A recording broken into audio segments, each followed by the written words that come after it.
You can choose your prepayment requirement for customer booking from your online Square dashboard or the Appointments app. You have 3 options for prepayment requirement. Choose to let your customers book without asking for payment or card info, require their card information for no-show protection, or require your customer to pay at the time of booking. To get started from the Appointments app, open the app navigation menu and tap Settings. Select Online Booking. Tap Accept Online Payments. Choose your booking requirement.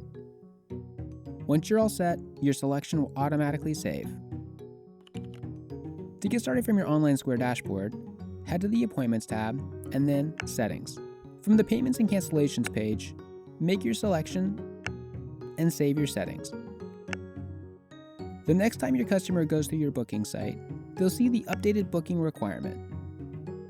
To learn more, head to square.com/help and search keyword appointments.